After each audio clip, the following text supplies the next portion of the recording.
By the end of this video, you'll know exactly how to build a powerful knowledge management system inside Notion, from a central dashboard all the way to connecting your databases with relations and rollups.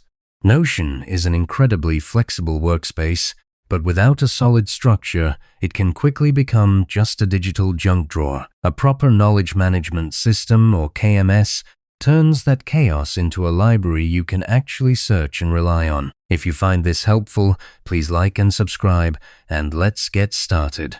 The first thing you need to build is a central dashboard. Think of this as your digital headquarters, the main landing page from which you'll access everything else in your system. To create it, open your Notion workspace and add a new page. Title it something clear and intuitive, like Knowledge Base or Central Hub.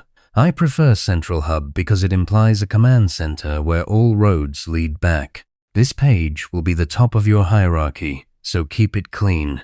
You'll use subpages underneath it to organize your information in a hierarchical structure. For example, you might create a subpage called Company Wiki for your team's internal documentation, another called Personal Notes for your own learning, and yet another for Standard Operating Procedures, or SOPs. The key here is to avoid dumping everything on one page. By nesting subpages, you create a natural, drill-down path.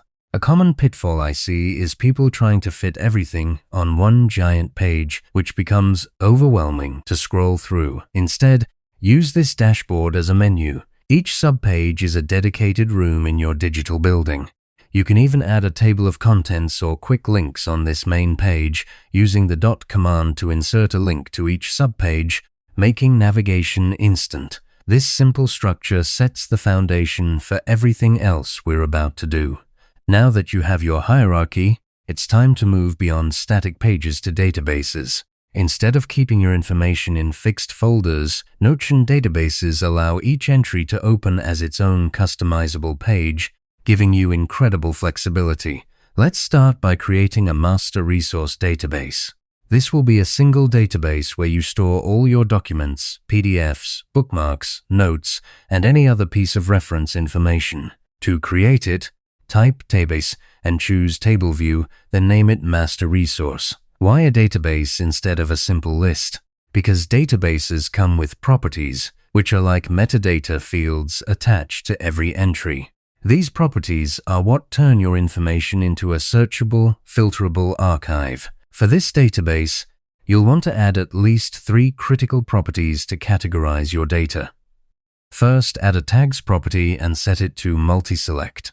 This allows you to assign multiple topics to a single entry, like marketing, HR, or project ideas. Second, add a date property.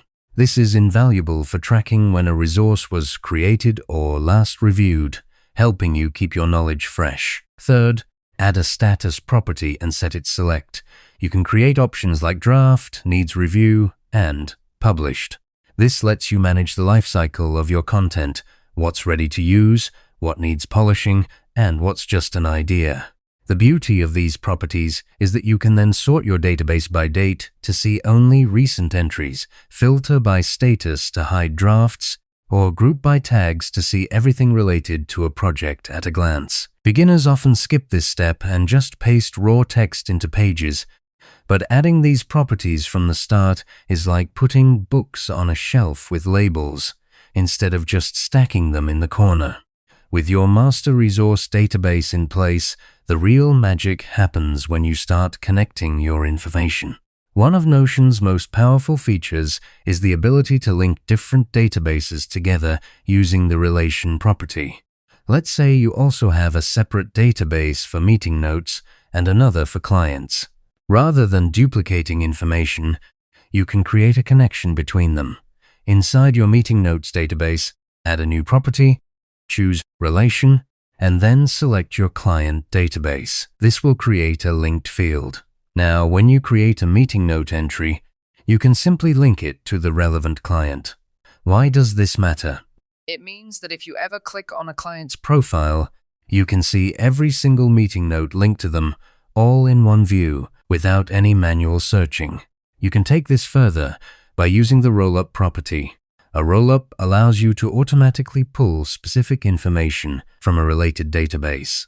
For example, you might want to see the last meeting date on your client database, even though the date is stored in the meeting notes database.